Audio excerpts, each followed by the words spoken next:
అంటే శాలిగ్రామం ఇదయ్యి వచ్చేటప్పుడు బ్యాగుల్లో మరి ఏమైందో మిస్టేక్గా ఇది ఇంతవరకు ఊడిపోయిందండి. అయితే మీకు ఇప్పుడు చూపిస్తా చూడండి, ఎంత విశిష్టతో చూడండి. ఇక్కడ సాక్షాత్ నారాయణ స్వరూపం.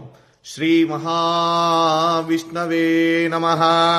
శశంఖ చక్రం సకిరీట కుండలం సపీత వస్త్రం సరసీరుహే క్షణం సహార వక్షస్థల శోభి కౌస్తుభం నమామి విష్ణుం శిరసా చతుర్భుజం. మనం నమ్మం కదా చెప్తే. శాలిగ్రామం సాక్షాత్ విష్ణు స్వరూపం అనడానికి ఇది ఒక నిదర్శనం అండి.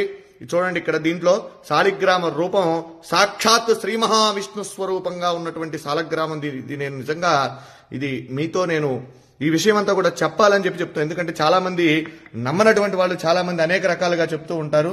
ఇదేమిటని ఇది సాక్షాత్ రాయి చూడండి, ఇది శాలిగ్రామం. దీంట్లో సాక్షాత్ విష్ణు స్వరూపం. మా పూర్వీకులు ఎప్పుడు కూడా తాతగారు వాళ్ళందరూ కూడా చెప్తూ ఉంటే నేను ఎప్పుడు కూడా దాన్ని ఉంటుంది, మనం ఆరాధన చేస్తాం కాబట్టి శాలిగ్రామం చేస్తూ ఉంటాం. కానీ ఇదిగోండి, నా దగ్గరకు వచ్చిన తర్వాత కొన్ని సంవత్సరాల తర్వాత ఇది భిన్నమైంది శాలిగ్రామం. అయితే దాంట్లో సాక్షాత్ నిజంగా ఒళ్ళు గగురు పొడిచినాయండి. ఈ శాలిగ్రామంలో ఉన్నటువంటి శ్రీ మహావిష్ణువుని చూడగానే నాకైతే నిజంగా కళ్ళల్లోంచి నీళ్లు ఆగలేదండి. ఇది మీ అందరికీ కూడా నేను ఎందుకు ఈ వీడియో పెడుతూ ఉన్నానంటే, మనందరం కూడా దర్శనం చేసుకోవాలి. ఇటువంటి చాలా అరుదుగా కనబడతాయి. మన పిల్లలకి మనం చెప్పాలంటే ఏం చెప్తాం? ఏదో జరిగిందిలే ఉందిలే అనుకోవటం కాదు. శాలిగ్రామం ఏంటంటే, శాలిగ్రామం చూడండి, ఇది నేపాల్లో గండకీ నదిలో ఇవి శాలిగ్రామాలు మనకి నిక్షిప్తం అవుతూ ఉంటాయండి, అక్కడ దొరుకుతూ ఉంటాయి. అయితే ఇది దీంట్లో ఒక పురుగు, దాని పేరు, అది ఒక బంగారాన్ని నిక్షిప్తం చేస్తుంది దాంట్లో. అది తీసుకొని వాళ్ళు గవర్నమెంట్ ఆ శాలిగ్రామాలను అక్కడ గండకీ నదిలో వదిలేస్తారు. అవి కిందకి ఇలా కొట్టుకుంటూ వచ్చినటువంటి శాలిగ్రామాలలో ఇవన్నీ కూడా అక్కడి నుంచి వచ్చినాయే. ఇలా ఉంటే ఇవి ఎప్పటి నుంచో కూడా మన ఇంట్లో మనం ఆరాధన చేసేటువంటి శాలిగ్రామం. నా వీడియోలో కూడా చాలా వాటిలో ఉన్నాయి, నేను అభిషేకం చేసేటువంటి వీడియోలు ఇవి. అయితే మీరు చూడండి, దీంట్లో స్వామి సాక్షాత్తు విష్ణు భగవానుడు, వెంకటేశ్వర స్వామి, నేనైతే లక్ష్మీనారాయణ అనుకుంటా, వెంకటేశ్వర స్వామి అనుకోవచ్చు. అలానే అంత క్లియర్గా ఉంది చూడండి, ఎంత రూపం, శంఖు చక్రగద రూపం, స్వామి అసలు మాలలతో సహా ఉన్నాడు. నిజంగా ఇది చూసినటువంటి వారు నిజంగా జన్మ ధరించినటువంటిదేనండి. ఎందుకంటే చాలా అరుదుగా ఉన్నటువంటిది. విష్ణు భగవానుడు దశావతారాలలో ఆయన అవతరించి మనందరికీ కూడా సన్మార్గాన్ని ప్రసాదించినటువంటి వాడు శ్రీమన్నారాయణుడు. అలానే ఈ శాలిగ్రామంలో సాక్షాత్ విష్ణు స్వరూపం అని చెప్పి మనం అనుకోవడానికి ఇది ప్రతీతి.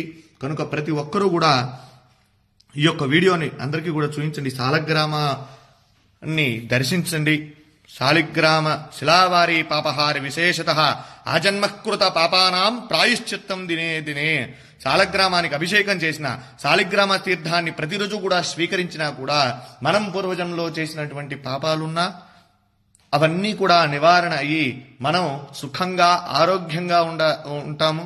కనుక ఈ సదవకాశాన్ని ఎక్కడైనా సరే మన వైష్ణవాలయాలలో స్వామి యొక్క శాలిగ్రామాలకు అభిషేకం చేసినటువంటి తీర్థాన్ని తీసుకోండి. స్వామి యొక్క అనుగ్రహానికి పాత్రులు కండి. జై శ్రీమన్నారాయణ. నమో వెంకటేశాయ.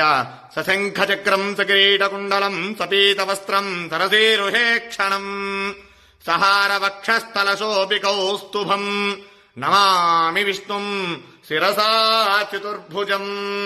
వెంకటాద్రి సంస్థానం బ్రహ్మాండే నాస్తి కించన వెంకటేశ సమో దేవో న భూతో న భవిష్యతి. జితంతే పుండరీకాక్ష నమస్తే విశ్వభావన నమస్తే ఋషికేశ మహాపురుష పూర్వజ.